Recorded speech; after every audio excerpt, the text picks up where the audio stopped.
अपमानित भनेर बाँच्न हामीलाई मन पर्दैन भने कामको कारणले आजभन्दा 100औं वर्ष पहिला पनि कामकै कारणले गर्दाखेरि एउटा मान्छेले अर्को मान्छेले घृणा गर्ने चलन यो देशमा चलेको थियो भने आज पनि तपाईको चाहिँ कामलाई हेर्ने दृष्टिकोण परिवर्तन भएको छैन। त्यो मोटरसाइकल ग्यारेजमा मोटरसाइकल सर्भिस गर्ने मजदुरलाई हेर्ने दृष्टिकोण फरक छ, सरकारी कार्यालयमा बस्ने हाकिमलाई हेर्ने दृष्टिकोण फरक छ। त्यो मजदुरले दिनभरि मजदुरी गरेर तपाईको छैन अर्काको बाइक बनाएर 2 छाक रोजीरोटी चलाइराखेको छ, खाइराखेको छ, आफ्नो केटाकेटी पालिराखेको छ, उसलाई चाहिँ जहाँ पराउन लाग्दाले हान्छ यो समाजले भने त्यो सरकारी कार्यालयको हाकिमले जसले चाहिँ अरबौं रुपियाँ भ्रष्टाचार गरेको छ उसलाई नमस्ते गर्छ यो समाजले। त्यो समाजलाई भत्काउनका लागि निस्केको श्रम संस्कृति हो यो। म भन्न चाहन्छु यो श्रम संस्कृति भनेको तपाईलाई लाग्ला एउटा चाहिँ पार्टी रहेछ, अरू पनि थुप्रै छ। अब अस्ति हामीले चाहिँ रोल नम्बर त हाम्रो 204 पर्यो, 203 वटा पार्टी त अलरेडी दर्ता भएर बसेको रहेछ। त्यस्तै कुनै एउटा पार्टी होला भोट माग्न आयो भन्नु होला है, भोट त तपाईको मन हामीले जित्यौं भने दिने हो, नजिते नदिनु। यो देशमा टिकलाई हामी सम्मान गर्नेछौँ, काम कुनै पनि सानो र ठुलो हुँदैन भन्ने संस्कृति हो श्रमको संस्कृति। आदरणीय दिदी बहिनीहरू, हामी काम गर्न लजाउँछौँ। किन लजाउँछौँ भन्दाखेरि हाम्रो समाजले त्यो खालको छन् है। आफ्नो खेत बाँझै लडाइ राखिन्छ, बारी बाँझै लडाइ राखिन्छ है, बरु गोलघोडा किनेर खाइन्छ, त्यहाँदेखि त्यो गोलघोडा किन्नका लागि बरु विदेश गइन्छ। बुद्धि हेरौँ न, बुद्धि हाम्रो बुद्धि है, त्यो हाम्रो बुद्धिमा मेरो पनि बुद्धि त्यस्तै भएको र तपाईको चाहिँ बिग्रेकै बुद्धि हो। त्यसले गर्दाखेरि अब त्यो कुबुद्धिलाई सुबुद्धि बनाउनका लागि निस्केको श्रम संस्कृति यहाँहरूलाई म जानकारी गराउन चाहन्छु।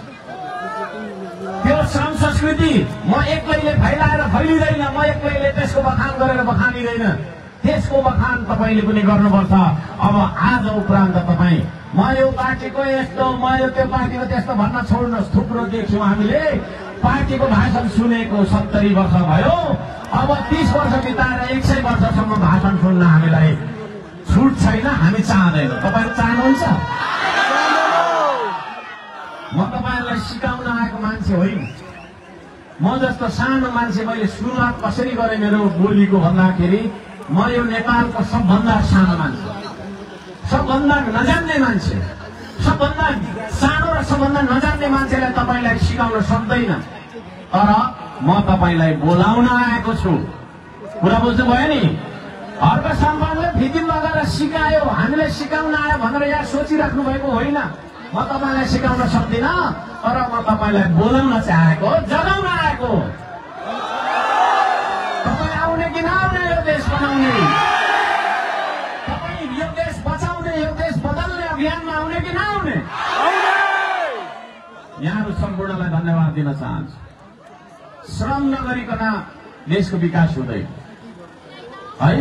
म यहाँ 10 घण्टा भाषण गर्छु होइन, यसले केही पनि हुँदैन, यसले तपाईँको चाहिँ होइन चेतना छैन, काम नगरी हुँदैन। अहिले भर्खरै मैले यत्रो ठुल्ठुलो फुलको थुङ्गा होइन भएको सयपत्रीको माला लगाएको थिइनँ है। जसले रोप्नु भएको त्यो किसानलाई, त्यो कृषकलाई, त्यो दिदीबहिनी दाजुभाइलाई हार्दिक धन्यवाद छ। जसले उनेर ल्याउनु भयो त्यसलाई हार्दिक धन्यवाद छ है। धेरै ठुलो उदाहरण लिन्न म यही मालाको कुरा गर्छु है। यो श्रम हो कि होइन? कुनै एउटा किसानले त्यसको बिउ छर्यो, कुनै एउटा किसानले त्यो बिउ गोडेर रोप्यो, असारमा रोप्नु भयो या साउनमा कहिले रोप्नु भयो, ठ्याक्कै नापेर रोप्नु भएछ, त्यतिखेर मैले लाउनु पाएँ। धन्यवाद छ। अनि त्यो फुल टिपेर जाने मान्छेको त्यो श्रम हो कि होइन? अनि त्यो धागो किनेर ल्याउने अथवा बनाउनु भएको है, बनाएको भए राम्रो हुन्थ्यो।